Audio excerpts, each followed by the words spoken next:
로마서 12장입니다.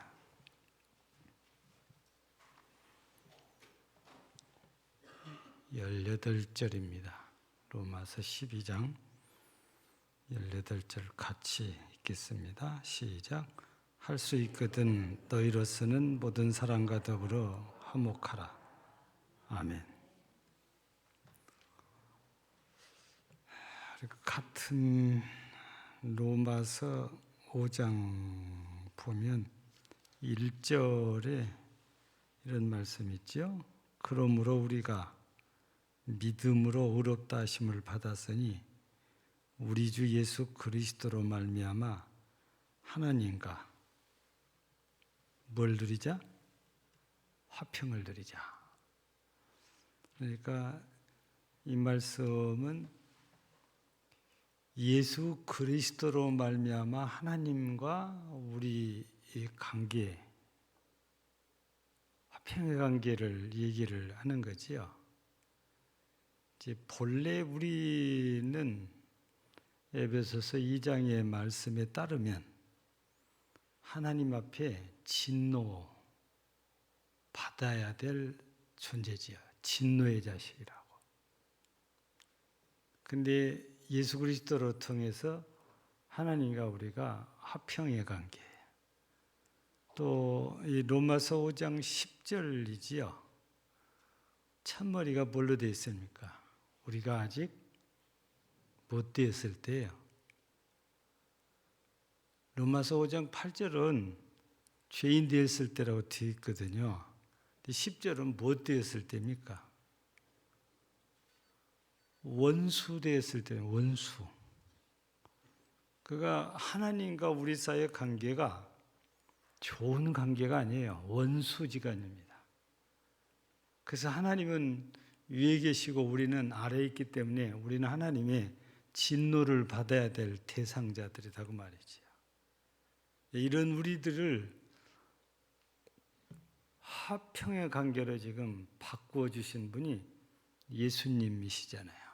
그분이 십자가에서 화목제물이 되어 주셨기 때문이고, 또 그분이 십자가에서 속죄제물이 되셔서 하나님과 우리 사이를 원수되게 만드는 그것이 죄잖아요. 죄.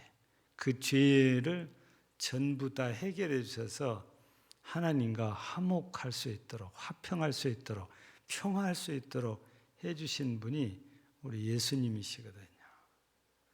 그런데 오늘 말씀을 보면 할 수 있거든 너희로서는 모든 사람과 더불어 화목하라 해서 예수님께서 우리를 하나님과 화목해 주셨는데 이제 하나님과만 화목한 것이 아니고 사람들과도 화목해야 된다.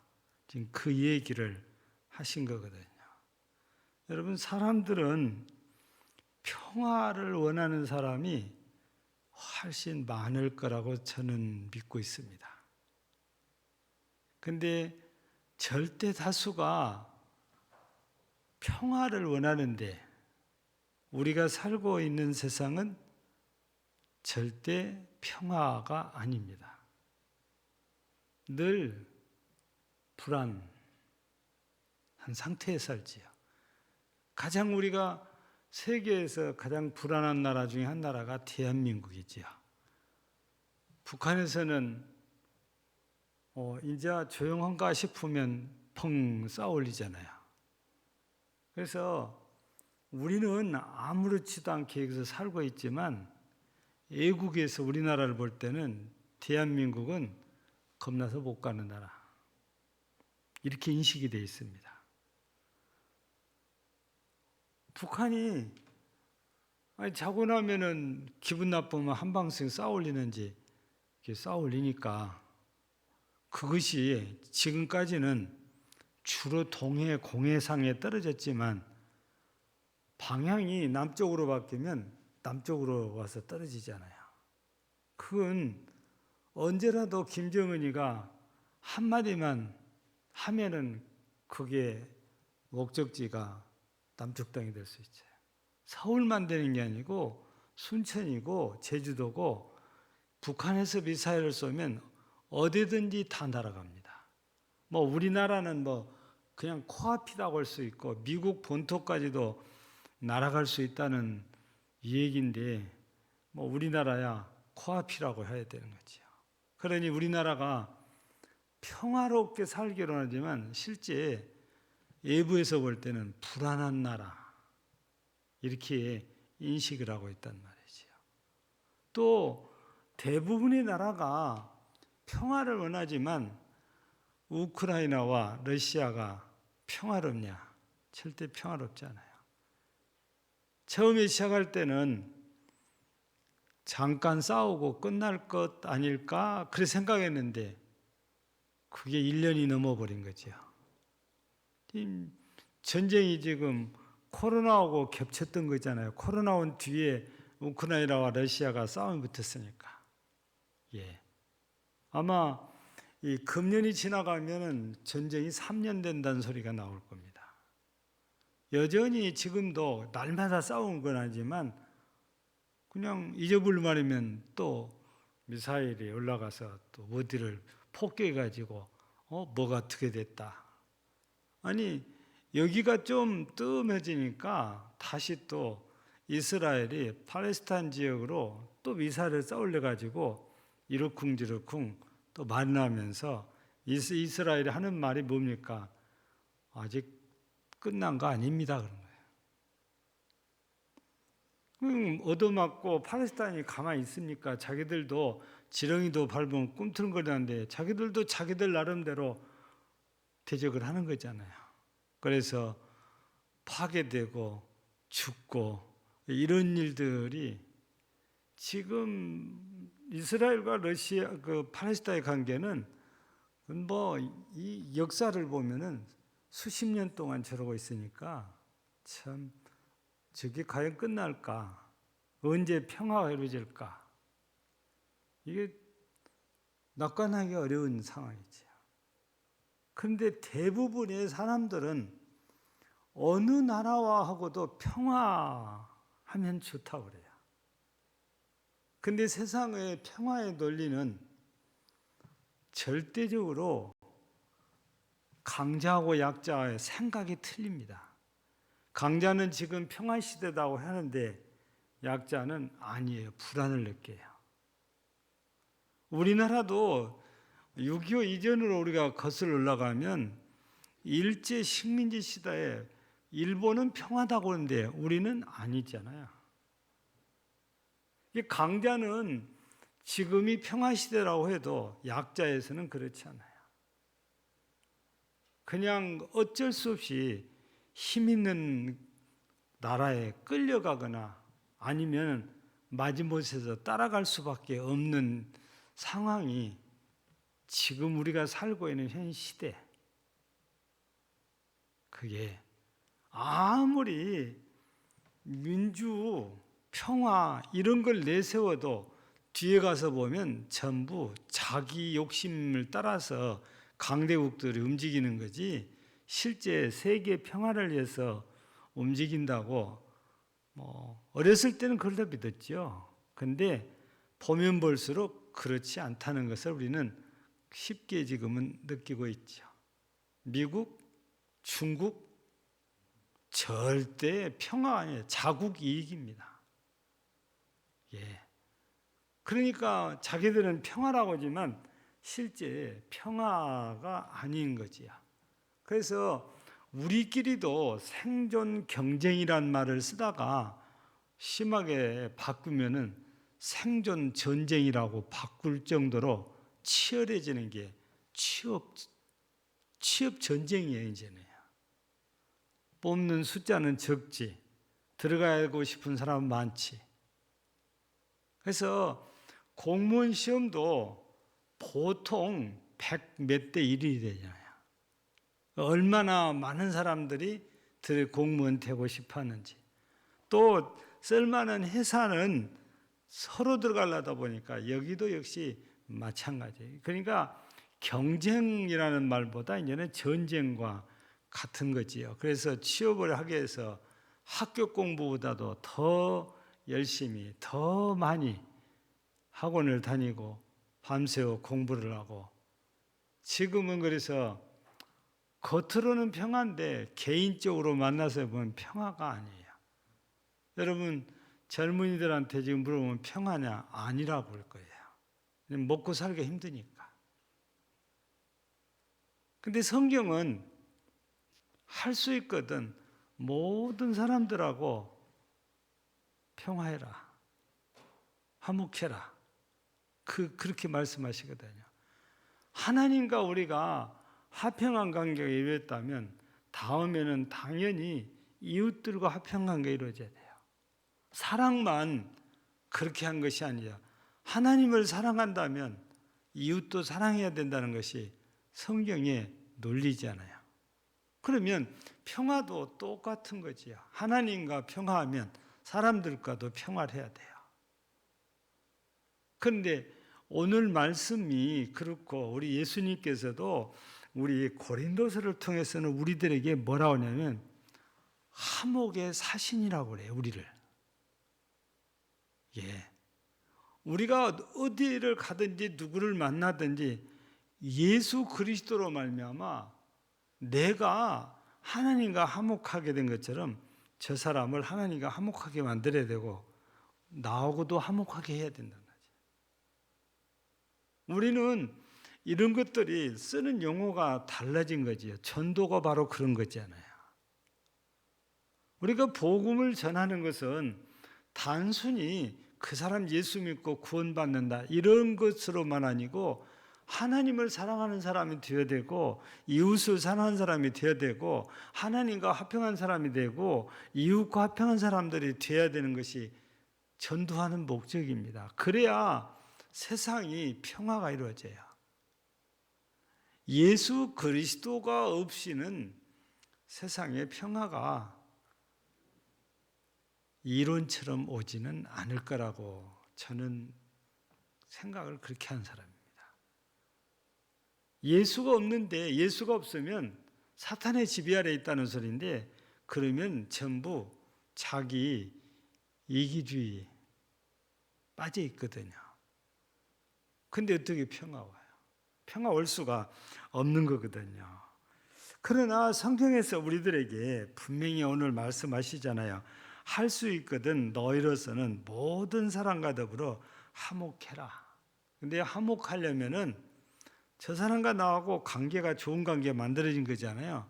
그러려면 내가 교만해가지고 잘난 척하면 절대 좋은 관계 이루어지지 않아요. 예. 처음에는 그래 해주다가도 그게 계속되면은 그 듣기 싫은 소리가 되거든요. 잘났다면은 너는 잘났는데 나는 못났다는 소리거든요. 이게 한두 번은 사람들이 그냥 지나가지만 계속 그렇게 되면은 그 사람 싫어해요. 그러면 이게 어떻게 화평한 관계가 이루어졌다고 하겠어요? 그래서 만약에 사람들이 나는 옳고 저 사람은 그르다 이렇게 생각을 하거나 나는 이타적이고 저 사람은 이기적이다. 나는 공정한데 저 사람은 편파적이다. 이런 생각을 갖고 있으면서 평화를 얘기한다면 이거는 절대 아니에요. 절대 평화 안 이루어집니다. 생각 자체가 완전히 틀리잖아요. 나는 좋고 저 사람 나쁘다 그거잖아요. 나쁘게 달리 표현하면. 그런데 어떻게 평화가 이루어지겠어요?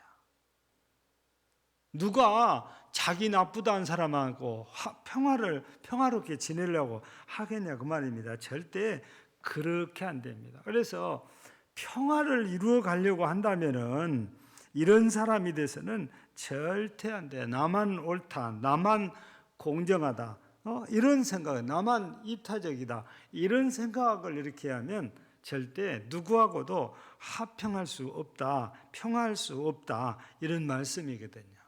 이거는 달리 표현하면 교만한 것이고 또 달리 표현하면 이기주의적인 자기 편리하게 생각하고 말하는 것이거든요.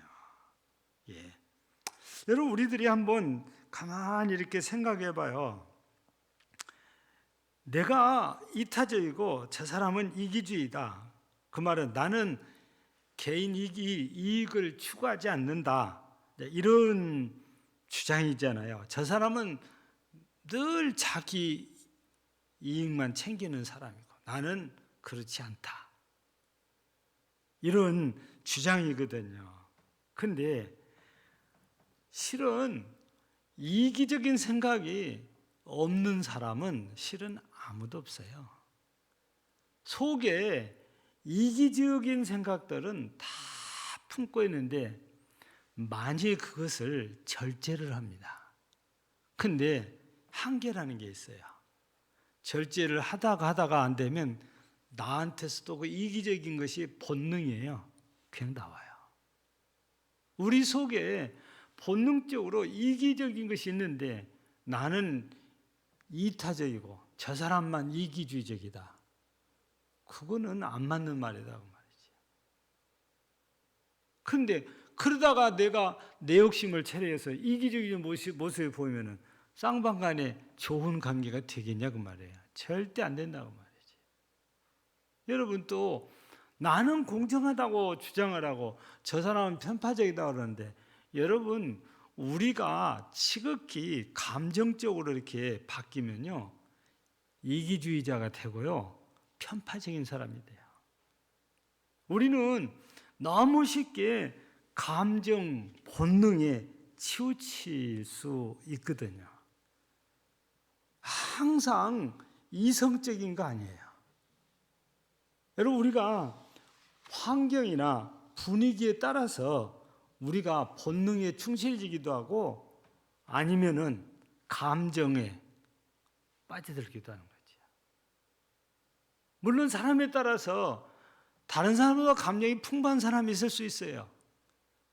약간 차이는 있지만 그런 게 없는 사람은 없다고 말이에요. 그러니까 나도 모르게 그것이 밖으로 표출되면은 나 스스로는 공정하다고 나는 이타적이다 하는데 다른 사람이 볼 때는 절대 그렇지 않다고 말이에요. 그러니 어떻게 이런 마음, 이런 생각을 품고 있는 사람이 평화를 이루어갈 수 있겠습니까? 절대 그렇게 될 수 없다는 것입니다. 그리고 다른 사람의 잘못을 지적해서 그 사람을 고치고 그 사람이 변하냐? 아니요. 사람은 이상하게 잘못을 지적당하면은 자존심을 상해. 그런 사람들이 나와요. 아유, 고맙습니다. 아이고, 제 잘못 부족한 가르쳐서 감사합니다. 이런 사람들보다 내 잘못을 지적했다고 해서 자존심 상해하는 사람들이 더 많은 거예요. 이 사람들이 그걸 고치냐? 안 고치는 겁니다. 그 어떤 사람들이 고치겠어요? 스스로 이걸 깨달아야 돼. 그래야 내가 지금까지 이게 잘못됐었구나. 그럼 어떻게 깨닫게 되냐? 잘못했는데도 그것을 그냥 직선적으로 말하지 않고 늘 우회적으로 얘기를 해서 자존심 상하지 않게 해주는데 그 처음에는 모르다가 시간이 가면서 자신이 그걸 저분이 내 잘못을 지금까지도 저렇게 보고도 나를 위해서 참아주고 이렇게 좋은 말로만 해줬구나. 그럼 미안해서 그 사람의 감동을 받아서 이건 내가 고쳐야 저 사람과 계속 좋은 관계를 유지할 수 있겠다. 그게 판단이 되면 그걸 고치기 시작하는 거예요. 그냥 지적질하면은 고치냐? 아니다고 말이에요. 근데 사람들은 그렇게 해서 강제로 고쳐보려고 하지만 관계만 더 나빠지는 사례가 참 많은 거지요. 우리가 그래서 평화를 이루어 가려고 하면, 평화를 만들려면, 저 사람과 나 사이가 평화로운 관계를 만들려면 이렇게 나는 이런 사람이고 저 사람은 저런 사람이다, 이런 이분법적인 이런 사고를 우리가 가지면 불가능하다고 말입니다. 안 되는 거지요. 예. 우리가 하나님처럼 돼 있다면 일방적으로 저 사람을 꼼짝 못하게 그렇게 할 수도 있어요. 근데 우리는 그런 능력이 없거든요. 근데 하나님은 그런 능력이 있었어도 우리를 그렇게 하지 않았잖아요. 예수 그리스도를 통해서 십자가에서 사랑을 보여주시고, 십자가에서 나를 위해서 희생을 해주시고, 십자가에서 내 죄를 감당해 주시잖아요. 여러분, 십자가의 사랑을 깨달으면 거기서 무릎을 꿇게 되고, 거기서 회개를 하게 되고, 그러면서 변해요. 우리는 성경 속에서 많은 사람들이 그런 것을 보게 되고, 아니 성경 밖에서도 기독교 역사를 보면 이런 인물들이 다수가 있는 거잖아요. 하나님인 전능한 분으로서 우리를 얼마든지 하나님의 생각대로 하실 수가 있었음에도 불구하고 그렇게 안 하고 사랑으로 우리에게 다가오시고 사랑으로 우리를 감싸주시고, 그게 예수 그리스도를 통해서 이렇게 해주잖아요. 그래서 제가 제일 먼저 이 로마서 5장 1절을 소개한 거잖아요. 우리는 예수 믿는 사람들인데 그 예수님께서 하나님과 우리를 화평하게 하려고 하신단 말이에요. 그렇다면 우리가 하나님의 그 뜻, 하나님의 마음을 알고 이제 예수로 말미암아 하나님과 우리가 화평해야, 평화해야 된다고 말이죠. 그 말은 죄를 멀리하고 주님을 따르는 거죠. 그런데 여전히 죄를 따라가고 주님 보려면 하나님과는 원수와 같은 관계고 하나님 앞에 진노받아야 마땅할 존재인 거예요. 그런데 예수 그리스도를 통해서 하나님의 사랑을 깨닫고 그때부터 미미하고 부족하지만 우리가 죄를 멀리하고 주님을 따르기 시작하면 주님 앞에 우리는 진노의 대상이 아니고 사랑의 대상으로 점점 바뀌어가는 거죠. 그러면서 하나님과 우리 사이가 원수가 아니고 화목한 관계로 바뀌는 거죠. 그래서 우리도 하나님과 이렇게 바뀌고 변화된 것처럼 이제 이웃 사람들과 이렇게 이제 해야 된다는 것이 오늘 바울 사도를 통해서 우리에게 주셨는데, 여기서 이렇게 우리가 모든 사람과 더불어 화목하라고 했는데 앞에 할 수 있거든 이 단서가 붙어 있어요. 근데 할 수 있거든이라는 말은 할 수만 있으면 그래. 그러니까 못 할 수도 있다고 말입니다. 안 되는 일도 있다고 말이에요. 모든 일들이 내가 좋게 하면 다 잘 되냐? 아닌 거잖아요. 세상은 그런 것 같아요. 내는 평화를 원해도 상대방은 평화를 원하지 않은 것 같아요. 여러분들도 살다 보면 그런 걸 겪을 수도 있어요. 나는 좋은 마음으로 해요. 난 선한 마음으로 해요. 근데 받는 측에서 그렇게 안 받을 수 있거든요. 그러면 어떻게 할 도리가 없어지는 거예요. 예. 나는 순수하게 얘기를 하고 순수하게 하고 싶은데 받는 입장에서는 그렇게 안 받아들일 때가 참 많아요. 또 순수하게 말하면 얕보고 씹어보고 나를 함부로 대하고 무시하고 짓밟고, 이게 상대방으로부터 나오는 반응일 때도 있습니다. 그러니 어떻게 내가 원한다고 해서 평화가 이루어지겠어요? 서로 노력하지 않으면 쌍방간의 평화가 이루어지기는 쉽지 않는 게 우리의 현실이거든요. 그래서 제일 먼저 우리가 오늘 말씀처럼 할 수 있으면 잘 안 되지만 그래도 모든 사람과 화목하라는데 가장 화목해야 될 부분들이 가까운 사람들이지요. 그래서 가정이고 교회입니다. 여기서부터 서로 간에 화목한 관계가 이루어졌어요. 이게 잘 되어지면 다른 사람들에게 알게 모르게 영향력이 가요. 그러면서 그 사람들도 감동을 받게 되고 그 사람들도 변화가 시작되고 따라올 수 있게 되는 거예요. 모든 일은 처음부터서 막 엄청나게 해서 되는 것이 아니고 작은 데서부터 시작을 해요. 여러분들도 다 들어서 알고 있는 얘기잖아요. 독일이 통일되긴 시작점은 한 교회에서 기도회로부터 시작이 되잖아요. 근데 처음에는 몇몇 사람이 독일 통일해서 기도했는데 이게 세월이 가면서 그 교인들은 말할 것도 없어요. 그냥 주변에서 벗어나서 더 멀리서부터서 요 기도회에 참석하기 위해서 오르는데 나중에는 예배당 안에 들어갈 수 없어서 창문을 열어놓고 확성기로 밖에다가 대놓고 기도회를 했잖아요. 근데 서독 사람들만 하는 게 아니에요. 동독 사람들도 그래 참석을 해요. 그러면서 독일 통일이 이루어진 거거든요. 근데 이런 것들을 말 안 하고 그냥 독일 통일한다 그러니까 진짜 정치를 잘해서 막 그렇게 한 것처럼 되는데 가장 시작은요 작은 한 교회 기도회부터 시작을 했어요. 그냥 변화는 처음부터 큰 게 아니고 미미한 것 같은데 이것이 세월이 가면서 커지면 눈에가 보이는 거잖아요. 평화도 마찬가지죠.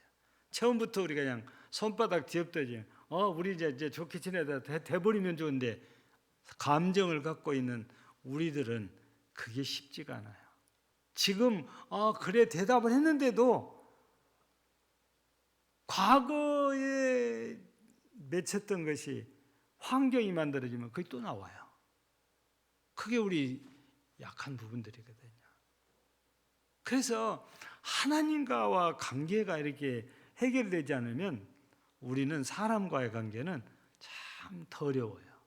그래서 오늘 우리 예수님께서 우리를 하나님과 이렇게 화평케 하신 것처럼 이제부터는 이 은혜를 우리가 기억하면서 할 수 있거든 모든 사람과 더불어 화목해라 평화해라 그랬으니까 우리는 이제 그리스도인으로서 하나님과 평화하는 사람들로서 어떻게 하든지 평화를 만들어가는 사람이 되어야 됩니다. 그러려면 내 이기심을 버려야 돼요. 내 자존심도 버려야 됩니다. 교만은 절대 금물입니다. 그래야 저 사람과 내가 화목해질 수 있고 가까워질 수 있는 거지요. 그래야 말씀에 순종이 된 것이고 그래야 말씀이 성취될 수 있는 거지요. 오늘 우리는 바울 사도가 늘 제가 얘기잖아요. 고린도전서 11장 1절 내가 그리스도를 본받는 자 되기까지 너희는 나를 본받는 자더라. 우리는 이 말씀을 늘 묵상을 해야 돼요. 바울 사도가 핍박자였다가 이제 예수 그리스도를 본받아서 그리스도의 종이 됐잖아요. 그리스도를 위해서 자기 생을 다 헌신하잖아요. 그런 것처럼 우리들에게도 지금 그걸 요구한 게 내가 그리스도를 본받는 자 된 같이 너희들은 나를 본받는 자 되라. 그 말씀이거든요. 그러니까 이 말씀을 우리가 늘 묵상해야 되는 것은 내가 정말 바울 사도처럼 그리스도를 본받아 가는 삶이 되고 있는가? 이거 우리가 늘 점검해야 되잖아요. 그래서 이 말씀 우리가 묵상해야 되는 것이고. 그런데 그게 잘 안 되는 게 우리의 또 현실이에요.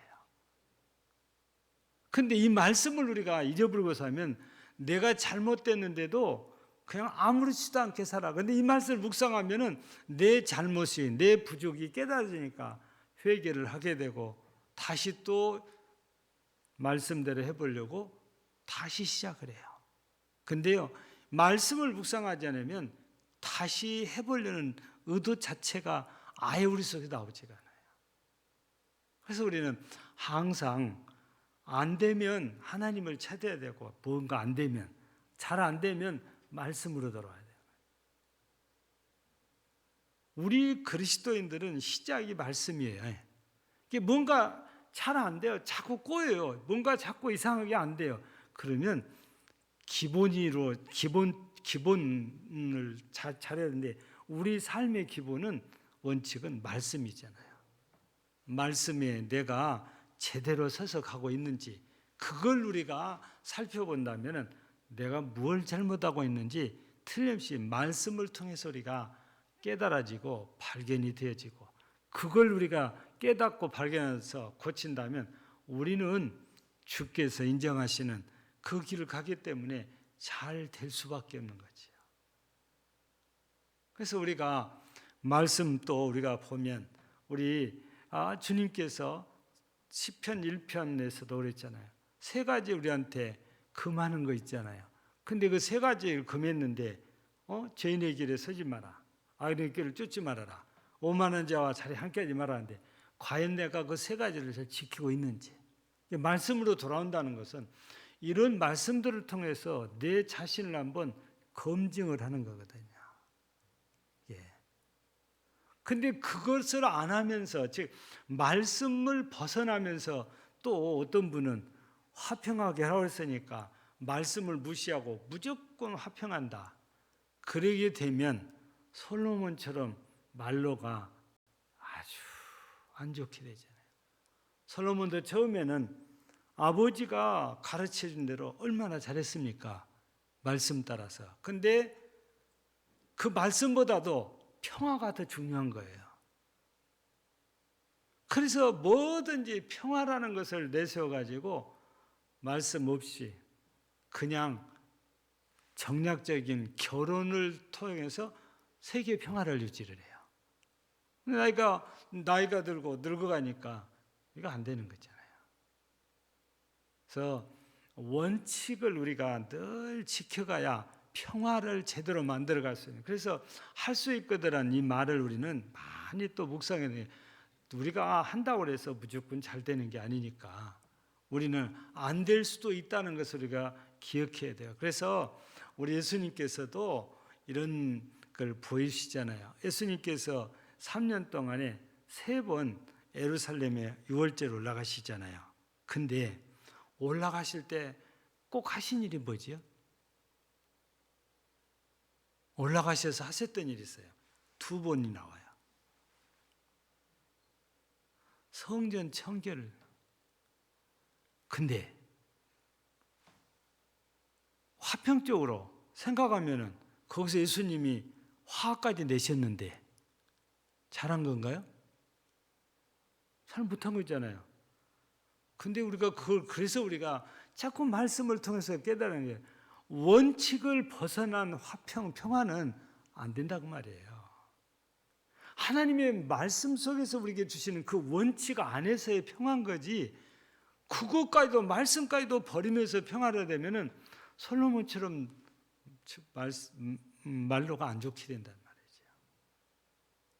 처음에는 그거에 평화로운 것 같아도 나중에 가다 보면은 이제는 역으로 저 사람들이 우리를 짓밟고 저 사람들 우리를 노예처럼 만들어갈 수도 있는 거지. 우리는 하나님을 떠났으니까, 말씀을 떠나면 하나님 떠난 거니까, 하나님께서 우리를 예민하시면 우리는 그냥 자연스럽게 저 사람들한테 짓밟히기 시작하는 거지. 그래서 우리 평화를 이렇게 만들어 간다고 해서 그 평화가 주체가 아니에요. 말씀이 항상 주체입니다. 그게 기본이 되어져 있어야 되는 거죠. 그래서 우리 모두가 하나님께서 할 수 있으면 모든 사람과 더불어 화목하라고 해서 화목한다는 그것을 핑계로 해서 우상 섬기는 사람한테로 가서 같이 우상을 섬기고 그럴 수 없다 그 말입니다. 예. 우리 하나님에 대한 신앙은 절대적으로 지키면서 화목을 이루어가야 된다는 것을 우리는 기억해야 돼요. 그러다 보니까 안 되는 일들이, 내가 화목하고 싶어도, 화평하고 싶어도, 평화하고 싶어도 안 될 수 있는 일들이 많다 그 말이에요. 그 사람들이 우리 안 따라오면 어려우니까. 그래서 세상에서는 막 존경한다고 그래요. 어떨 때 보면 중하고 신부하고 목사하고 나란히 나와서 서로 친구라고 그러잖아요. 그래서 목사가 절에 가서 설교도 하고 중이 교회 와서 설법도 하고 그런 거예요. 여러분들은 그걸 어떻게 생각하세요? 여러분, 성경은 절대 우상이 하나님과 함께 할 수 없대요. 성전과 같이 해서 안 돼요. 그리스도와 벨리알이 절대 하나가 안 된다는 겁니다. 근데 이 사람들은 하나가 됐어요. 그래서 세상 사람들은 훌륭하다고 잘했다고 박수쳐요. 근데 목사는 말씀 버리고 간 거죠. 우상 섬기러 간 거니까. 자기는 아니라고 그러는데 그러면 그걸 안 갔어야 되지요. 예. 그리고 그 중을 불러다가 또 설법을 들었으면은 그게 또 어떻게 된 거예요? 그래서 화평하고 싶어도 이렇게 안 되는 일이 있기 때문에 앞머리에다가 할 수 있거든 그걸 붙여놓은 거죠. 할 수 있거든. 못하는 일, 안 되는 일은 우리가 할 수 없지만 할 수 있는 한 우리가 모든 사람들과 평화를 만들어가는 것이 우리 그리스도인이다 이 말씀이죠. 그래서 오늘 저녁에도 우리가 정말 안 되는 일도 있지만 그래도 우리가 할 수 있는 데까지 세상의 평화를 위해서 기도도 해야 되고 우리가 양보도 해야 되고 우리가 손해도 볼 수 있어야 되고 그렇지 않으면 안 되니까. 그리고 겸손해야 되지요. 그리고 상대방을 늘 인정을 해야 되지요. 예. 그러나 그게 안 되는 경우도 있다는 것을 우리가 또 잊어서는 안 되는 것이 우리가 할 수 있거든 이 말씀 속에서 우리가 깨닫고 억지로 그것을 해갈 수는 없지만 우리가 할 수 있는 데까지는 평화를 만들어가기 위해서 힘쓰고 애써서 하나님의 거룩한 말씀을 성취하고 하나님의 뜻을 이루어가는 여러분들 모두가 되시기를 주의 이름으로 축복합니다. 하나님 감사합니다. 할 수 있거든 너희는 모든 사람들과 더불어 화목하라고 하셨사온데 참 쉬운 것 같으면서도 어려운 일입니다. 그래서 이 지구촌에는 아직도 화평하지 못하고 평화하지 못하고 화목하지 못하고 전쟁이 계속 진행 중입니다. 이쪽에서 끝나면 저쪽에서 또 시작을 합니다. 우리 대한민국도 역시 남북이 평화의 관계가 아직도 이루어지지 못하고 있습니다. 이만큼 모든 사람들과 화목하게 되는 것은 쉽지 않다는 그런 여러 모습들을 우리가 보고 있습니다. 그러나 주님께서 우리들에게 할 수 있거든 너희는 모든 사람들과 더불어 화목하라고 하셨으니 우리는 하나님과 화평의 관계를 화목의 관계를 회복한 그리스도인으로서 그리스도인에 맞는 세계의 평화를 만들어가는 일에 함께해서 하나님의 말씀에 순종하고 하나님의 뜻을 함께 이루어가는 정말 바울 사도가 예수 그리스도를 본받은 것처럼 우리도 예수 그리스도를 본받아 평화를 만들어가는 귀한 성도들이 되게 하옵소서. 예수님 이름으로 기도하옵나이다. 아멘.